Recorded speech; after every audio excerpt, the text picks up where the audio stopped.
Amigos de P1F1, bienvenidos a la revisión del Gran Premio de Hungría de la temporada 2026, la 11ª fecha del campeonato y la primera en la que el número 1, McLaren, el número 1, Lando Norris, volvieron a la victoria.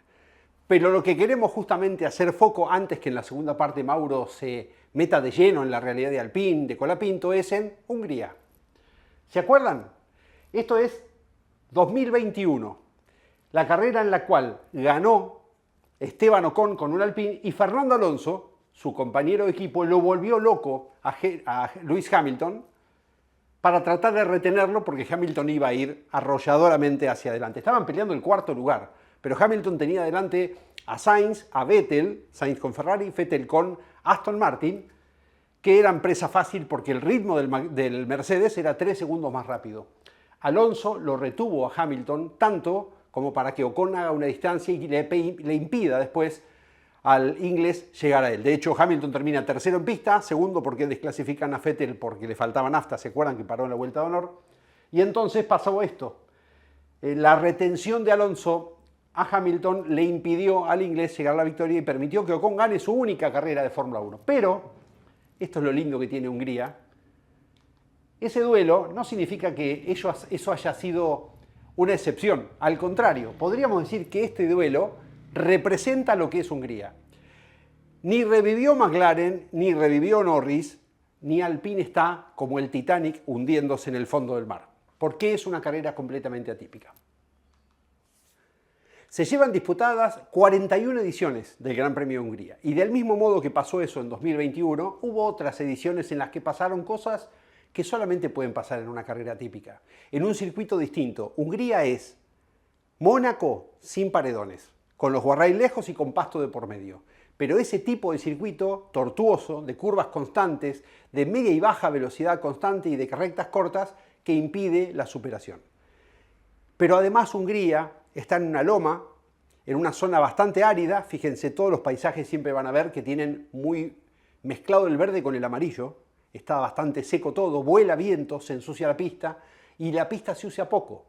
Con lo cual, engomarla es fundamental, pero va perdiendo también goma a lo largo del fin de semana cada vez que hay viento y ni hablar si llega a llover. Esto quiere decir que, repito, lo que pasa en Hungría no necesariamente refleja la situación del campeonato. Mauro después, en la segunda parte, va a explicarles si lo que pasó con Alpine es el reflejo del campeonato o de un fin de semana donde no se funciona. Y antes de ir a estas fotos, estoy con la de Mansell porque es representativo de lo que quiero contarles. Voy a contarles otra cosa que pasa en la Fórmula 1 con bastante frecuencia. Un equipo tiene que desarrollar un auto pensando especialmente en estos tiempos de costos de desarrollo limitados y de pruebas limitadas, tiene que pensar un auto para funcionar lo mejor posible en la mayor cantidad de pistas posibles. La mayoría de las pistas son autódromos convencionales, no callejeros, aunque hay cada vez más, no semipermanentes, aunque hay cada vez más. En Singapur, un callejero nocturno con alta temperatura, con mucha humedad y con el aire muy liviano y sin viento porque está encajonado completamente, los autos que dominan habitualmente el campeonato no suelen ser los mejores. Le pasó a Red Bull en la mejor época, de Verstappen, incluso de Vettel. Le pasó a Mercedes en la mejor época de Hamilton y Rosberg. Porque el auto está concebido para funcionar muy bien en la mayoría de las pistas. Y en las especiales quizás no tanto. Dicho esto, vayamos a repasar lo que pasó en la historia de Hungría. Mansell, 1989. Este año Mansell ganó 2 carreras, solamente 2 carreras. La primera fue la de Brasil, Jacarepaguá, cuando él debutaba en Ferrari y al mismo tiempo debutaba el sistema de cajas semiautomáticas, ¿se acuerdan? Después ganó esta carrera, la de Hungría, nada más. Siguiente fotos. Thierry Boutsen, 1990. Ese año, Williams, que tenía el motor Renault, que después terminaría siendo un autazo, que dominaría los campeonatos del 96-97, Williams estaba empezando la era de Renault. Ganó solamente 2 carreras, una Patrese, una Boutsen. ¿Dónde la ganó Boutsen? Aquí, en Hungría. Una carrera en la que se tocó Senna con Nannini, y entonces también quedó servida de alguna forma la carrera para Boutsen. Pero Boutsen ganó su primera carrera en Fórmula 1 justamente en este circuito. Damon Hill, 1997. Ese es el Arrows Yamaha número 1 y está peleando con Schumacher.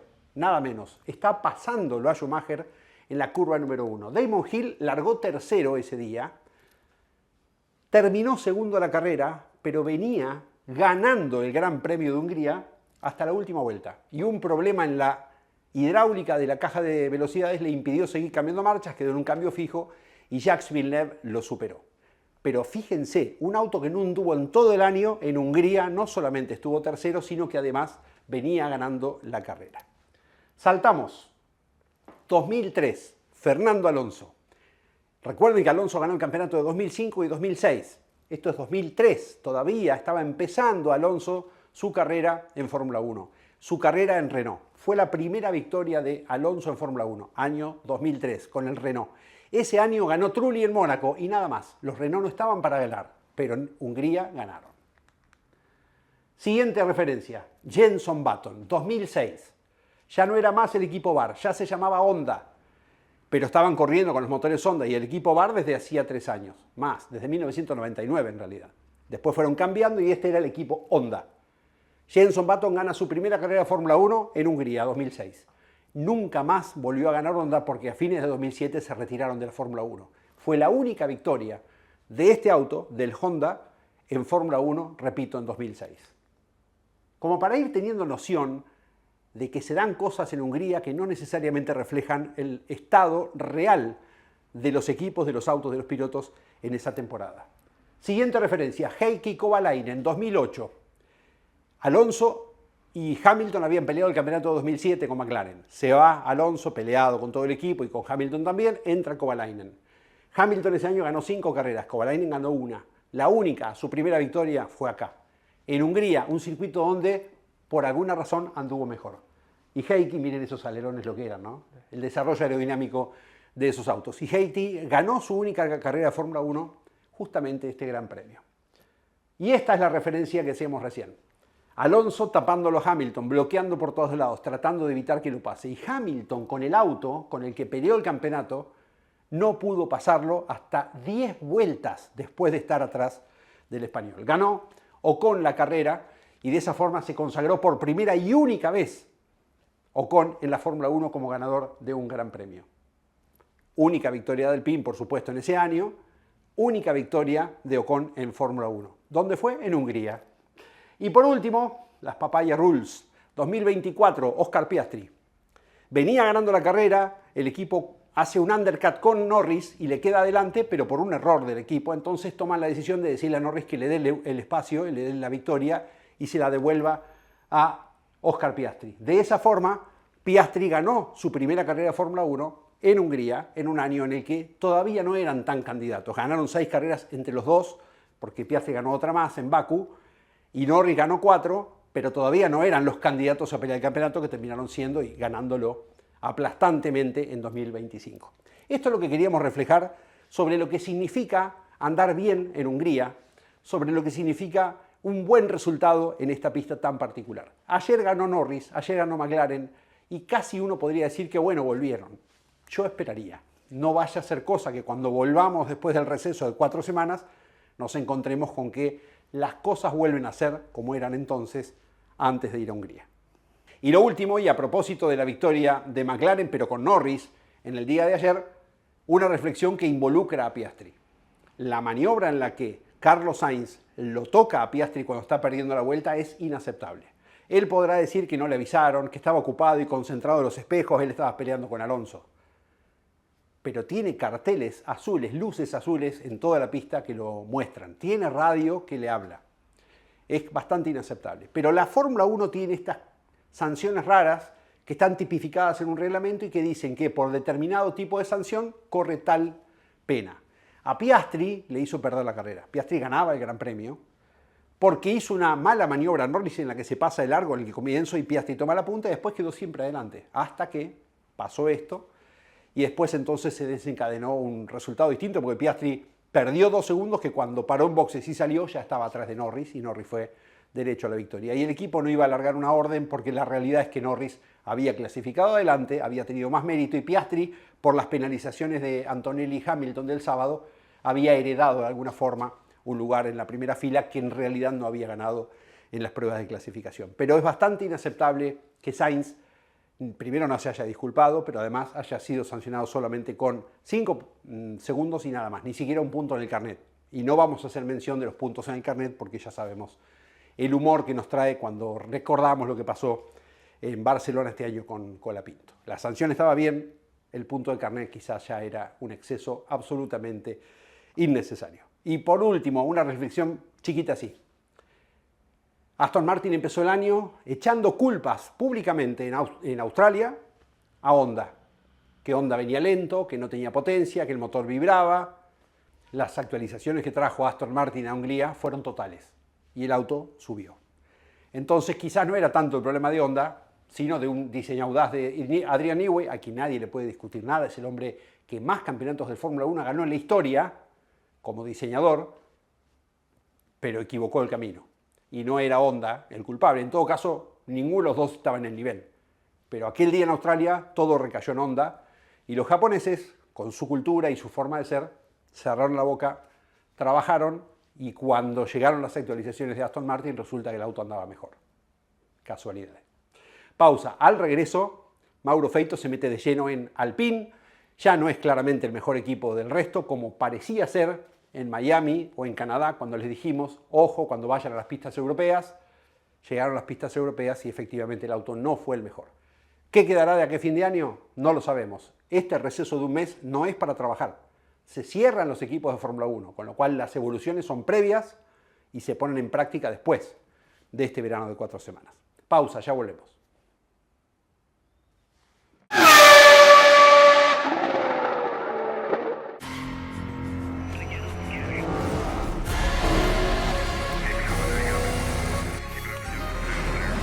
Si crees que podés y si crees que no podés, estás en lo cierto.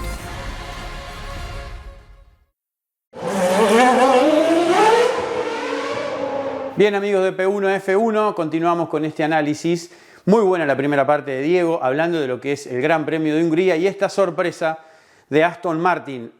La segunda parte de mi segundo análisis en este P1 F1 Gran Premio de Hungría, en el mítico Hungaroring, sí, porque ya es mítico, porque lo hemos visto a Ayrton Senna, Mansell, a Prost correr ahí y a tantos otros pilotos, a Schumacher y todo lo que sea la historia. La verdad que es un circuito de los trabados, pero los que da gusto ver una carrera donde es tan importante la clasificación y no cometer errores de los tantos que hubo de varios equipos en este Gran Premio. Por eso esto de Aston Martin está relacionado a lo que luego hablaré. Primero hablaremos de Franco, sobre cómo han evolucionado o involucionado algunos equipos que están peleando directamente el puesto con Alpine. Nos metemos en lo que hizo Franco Colapinto el fin de semana. Arrancó mal, primero, lógicamente no es su culpa, pero Alpine decidió que Paul Aron gire en la primera práctica. Ahí se perdió toda esa práctica, sale en la segunda y tiene un despiste, rompe la parte trasera en una curva que los complicó a los Alpine durante todo el fin de semana, él y a Gasly. Y ese impacto lo mandó muy crudo al día sábado. Entrenamientos y clasificación. Por eso digo, no fue tan malo el puesto de clasificación en el lugar 13, en una grilla donde ya se sabía, o se sabe, ya hace 2 o 3 carreras, que Alpine no puede meterse en Q1. Lo que era muy factible en el comienzo del año, y eso te demuestra que Alpine, no sé si involucionó, pero no evolucionó como los otros, ya es casi imposible que se meta en Q1. Por eso los dos Alpine afuera de Q1 íbamos a ver qué pasaba, qué iba a pasar en una carrera donde en ritmo se han mostrado un poco mejores, pero donde la largada es fundamental.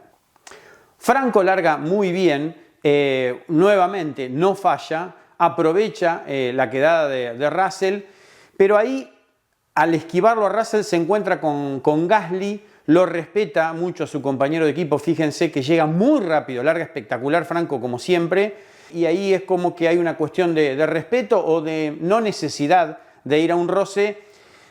Se queda dudando, digamos, en la primera curva y ahí sí se manda Ocon mucho más fuerte y después en la curva 4 tiene un roce con Bortoleto, con el Audi, donde pierde otra posición y creo que eso lo marcó en carrera, quedó en la duda cuando se bajó Franco, él estaba seguro que algo se había roto, Stuart Barlow le decía por radio, no vemos nada raro en el piso o en algún aditamento aerodinámico, algún flap, todo lo que tiene el piso donde se genera la mayor carga aerodinámica de un auto de Fórmula 1, pero ese roce indudablemente lo complicó a Franco, lo mandó en el medio del pelotón, y meterse en el medio del pelotón en Hungría, o no haber ganado más posiciones en la partida con todo lo que hay en la degradación de neumáticos, realmente lo iba a complicar. La estrategia, y de ahí vamos a donde se vio la bronca de Franco, ¿no?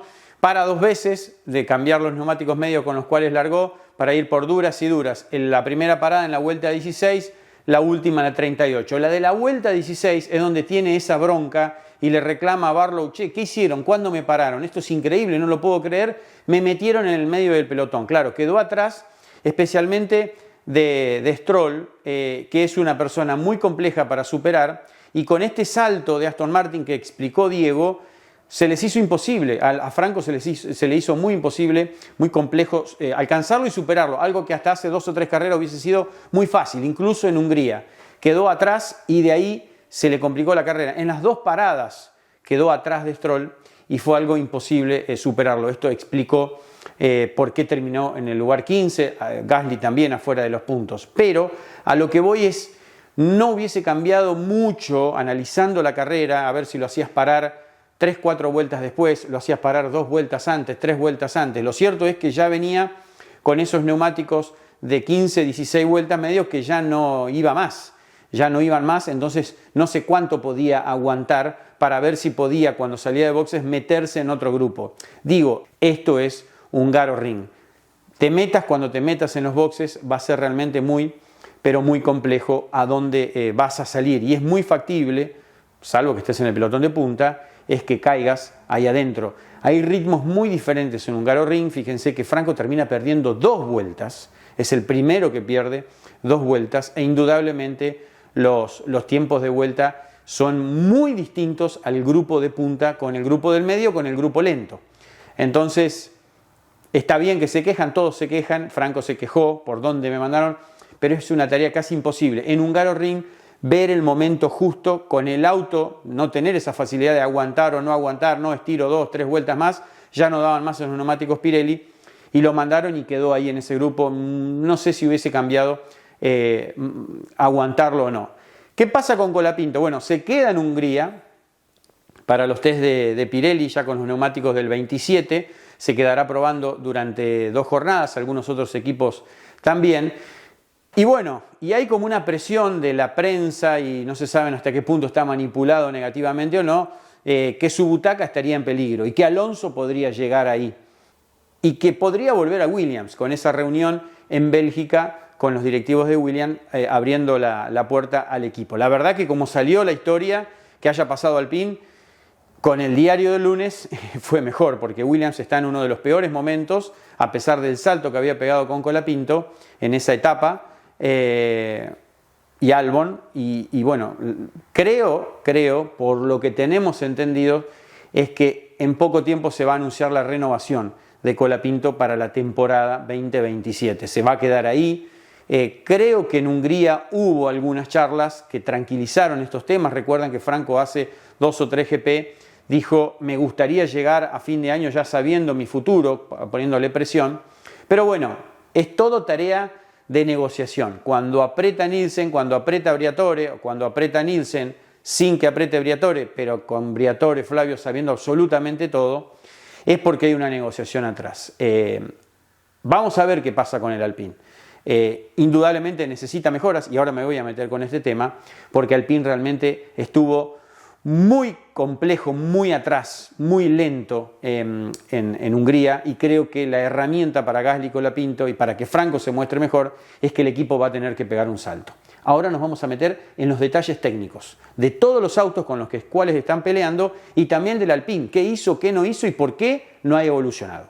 A ver, lo último, en Hungría se sabía que iban a sufrir, un circuito donde la carga aerodinámica es altísima y donde el mejor chasis debería ganar. ¿Por qué digo debería? Porque el gran perdedor del fin de semana sin duda es Ferrari, que posiblemente tenga el mejor auto, pero lo que pasó en Hungría, creo que hubo un error de procedimiento, llegaron con neumáticos algo golpeados al Gran Premio, al menos uno de los sets, especialmente los medios, que no pudieron andar en su plenitud Ferrari durante todo el fin de semana, a pesar de haber dominado las prácticas y con algún 1-2, creo que en la segunda práctica. con un Hamilton realmente muy pero muy fuerte, pero bueno, algo pasó, la estrategia en carrera, y los tiene un poco perdidos, porque en circuitos donde pensaban ellos que iban a estar un poco complicados, ganaron o anduvieron en punta, y donde en este circuito iban a dominar fácilmente, fallaron. Pero creo que indudablemente ha habido un error de procedimiento en muchas cosas para Ferrari. Por eso digo, debería ganar el mejor chasis en Hungría, como siempre pasa. Alpine no iba a ganar, porque el chasis está realmente complicado. En este análisis técnico que hicieron los dos pilotos con los ingenieros, marcaron tres cosas. Uno, el tren trasero en el aire en el ingreso de las curvas. Luego del frenaje, el tren trasero muy pero muy en el aire. En la mitad de la curva, hoy por hoy el Alpine está teniendo una ida de trompa que no lo pueden corregir, un subviraje, al menos lo que fue en Hungría. Cambia, vamos a ir hablando y posiblemente sea diferente, pero al menos en Hungría, un subviraje muy intenso a partir de la primera curva, o sea, el ingreso de la media curva en adelante, un subviraje que los hace levantar un poco el acelerador para volver a que el auto meta la trompa, pero cuando aplican la potencia hay una falta de tracción que los sorprende. Tres cosas graves, ¿no? El tren trasero frenando muy en el aire y muy inestable el auto en el ingreso de la curva, en la mitad de la curva un gran subviraje, y cuando van a traccionar un sobreviraje muy pero muy abrupto. Y bueno, ahí están todas las décimas que se fueron perdiendo, por eso Alpine ya quedó lejos del sueño de pasar a Q1 y ha cambiado un poco lo de ser el mejor del resto. ¿Qué han hecho los equipos? Bueno, les traigo dos situaciones de las buenas. Habló ya Diego de Aston Martin, y una de las malas. Haas el año pasado fue indudablemente uno de los rivales muy pero muy duros para Alpine, y no arrancó tan mal este año. Bueno, se ha desdibujado incluso más que Alpine. Creo que Haas ha involucionado. Oliver Biermann dijo que fue una pesadilla el auto en la curva 2, donde tuvo el trompo, le hacía tope la dirección durante todo el fin de semana, estuvo peleando contra eso, y se dieron cuenta que tiene el Haas una gran falta de carga aerodinámica, pero muchos kilos. Estamos hablando de muchos kilos de carga aerodinámica, y en Hungría se notaron mucho más. O sea, hay un error de concepto de diseño que tienen que corregir con nuevas versiones del auto y con nuevas piezas. Se han perdido con el Haas. Y bueno, cuando pasan en el automovilismo se pierden, y por más que tengas un montón de sensores y un montón de simuladores, bueno, se pierden, y han ido por un camino equivocado. Le pasó a Aston Martin, con tal vez uno de los mejores presupuestos, o al menos en esto de tope de presupuestos, el presupuesto óptimo como los equipos grandes. Bueno, le pasó, y con Newey, aparentemente el motor no era. Bueno, lo escucharon a Diego, pero muy piola lo que explicó. Y esa falta de carga aerodinámica hace que el Haas desgaste prematuramente los neumáticos. Hoy por hoy no pueden controlar el desgaste de los neumáticos, ya saben que eso los complica mucho, lo complicó mucho Alpine en la temporada 2025, ya lo vivimos con Franco y con Gasly, ahora han mejorado, pero hay dos equipos que los han superado. Uno es Audi, con todo el poder de Audi, me dejo para el final el mejor, que es Racing Bulls. Audi indudablemente, y esto se esperaba, iba a estar mucho más firme. Hubo un nuevo, desde que comenzó el año, bueno, cuando arrancó la Fórmula 1 arranca muy pero muy lejos, el Gran Premio de Japón, el Gran Premio de Australia, pero ya cuando empezaron a llegar Miami, Canadá, recuerdan, bueno, Alpine ya tiene su primera mejora en uno de esos grandes premios, empiezan a mejorar los autos. Y ya Audi trabajó con un nuevo piso que hizo mejorar muchísimo el auto, los conductos de freno que no solo hicieron que el auto frenara mucho mejor, hoy el Audi está frenando muy pero muy bien, sino que trabajaron mejor ese flujo de aire que sale de la llanta para sumar unos kilitos más de carga aerodinámica, se usa todo. Trabajaron en la electrónica del auto, especialmente para la fiabilidad. Sigue siendo el Audi uno de los autos que más ha mejorado, que más se ha acercado, pero está teniendo algunos problemas, que se detiene el auto, o a veces no han largado, o han aparecido fallas realmente graves, ¿no? Entonces eso es un tema. Mejoraron el motor, el Audi estaba entre un 4 y un 5% abajo del motor Mercedes-Benz y el Ford de Powertrains, el Ford de Red Bull, que es realmente un motor realmente que está casi a la altura de Mercedes-Benz en potencia. El Audi estaba un punto abajo, y pudieron adelantarse antes de que salga la norma de esto del AUDO, del reglamento de optimización de desarrollo. Pudieron adelantarse y Audi presentó mejoras y eso los hace estar muchísimo mejor. Tanto que Mattia Binotto, el director deportivo de Audi, dice que tienen el cuarto mejor chasis de la Fórmula 1. Indudablemente está a la vista. Hay que ver por qué a veces no logran que los dos pilotos, Bortoleto y Hülkenberg, estén los dos en el salto. Siempre hay uno y el otro no tanto. Eso es curioso. Y en ritmo de carrera se ha mostrado algunas veces Hülkenberg, pero más fuerte Bortoleto en ritmo de carrera. Y cuando pasa eso, Hülkenberg se cae abajo de los Alpine. Eso es curioso. Indudablemente el Audi está probando dos caminos de setup, no están yendo por el mismo camino, cosa que Alpine sí. Fíjense, la estrategia de Gasly y Colapinto casi siempre es igual, como pasó acá. Y por más que se prueben en dos caminos diferentes, es muy finito. Audi indudablemente está arriesgando más. Y te das cuenta porque no son similares los rendimientos. Si por ahí sale uno para arriba, bueno, cuando Audi diga, bueno, este es el camino, ojo para la temporada 2027. Estamos hablando de que Audi está atrás, ¿no? Bueno, ¿qué pasó con Racing Bulls? Bueno, indudablemente Racing Bulls los ha superado a los Alpine y a todos los equipos y hoy sí es el mejor del resto. Luego de los grandes premios afuera de Japón, de Australia, ya cuando fueron a las carreras de América del Norte, a Miami y a Canadá, Racing Bulls indudablemente, tanto como Lindblad como Lawson, han pegado un salto y han alcanzado y han superado Alpine. Ya están arriba en el campeonato de constructores. Me tengo aquí anotado porque no me quiero olvidar de nada. El primer paquete de mejoras llega en Miami, mejoras generales. En Canadá llegó ya un paquete, ahí nomás, al toque, porque cuando se fabrica en Inglaterra, y eso le pasó a Alpine, a veces los tiempos de traslados de aviones y demás suelen atrasarse. Entre Miami y Canadá, que eran las dos carreras en América del Norte, Racing Bull tuvo mejoras diferentes, eso realmente sorprende. En Canadá tuvo un cambio en el piso, trabajo puro de carga aerodinámica, pero también en la suspensión trasera. No dejaron de trabajar y en Austria cambiaron, fue una de las cosas más grandes, la salida del escape, que les dio unos kilos extra muy fuertes en el tren trasero. Saben muy bien que los flujos del escape se transforman en kilos de carga aerodinámica con el alerón y con un montón de flaps y los aditamentos aerodinámicos que tiene un auto de Fórmula 1, pero eso dicen muchos técnicos y periodistas europeos que analizan bien la parte técnica, que fue clave eso en Austria, y difusores del tren trasero en el piso, en la parte trasera. Austria fue clave para Racing Bulls y ahí empieza a pegar un salto. Y después, con eso que pasa en Silverstone, que quien quedaba adelante, creo que, no sé si la clasificación o de los entrenamientos, no me acuerdo, era quien probaba el nuevo setup y las nuevas piezas en Spa, en Bélgica, y que le tocó a Lindblad. Alerón nuevo trasero en Spa y frenos nuevos que no solo mejoraron la eficiencia de la distancia de frenado y demás, o sea, frenó mejor el auto, sino que consiguieron y acá es clave, una mejor refrigeración.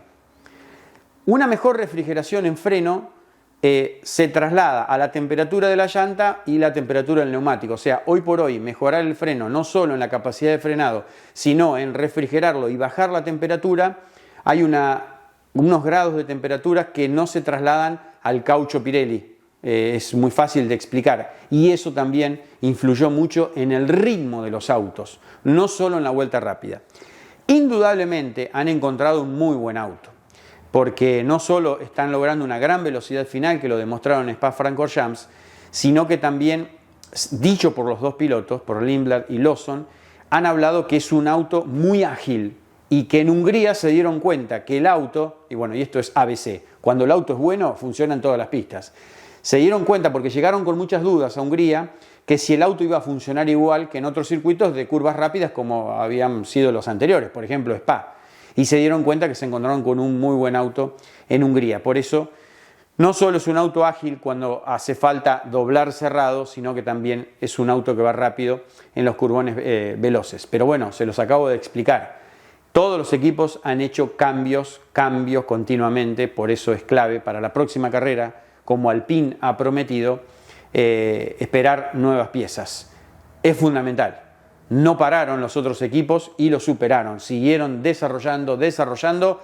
Recuerden lo que hablamos en los primeros P1, F1 de este año, que esta temporada 2026 con nuevo reglamento, el techo iba a estar muy lejos. Iba a estar muy lejos el techo de desarrollo y aún siguen trabajando los ingenieros y han dicho, Andrea Stella, el número 1, al menos en la parte deportiva de McLaren, que dijo que nunca vio tanto trabajo en los talleres, en la parte de diseño, en la parte aerodinámica, en la historia de la Fórmula 1 como esta temporada. Y bueno, si nos quedamos atrás, Colapinto y Gasly no van a tener una buena herramienta. Espero que les haya gustado. Nos vemos esta semana con más P1, la segunda parte de la nota de la entrevista con Pato Di Palma. La verdad que fue un éxito la primera entrega. Prepárese porque hay mucho más Patricio Di Palma y lógicamente un par de días después una nueva entrega de P1 Autos. Hasta esos días.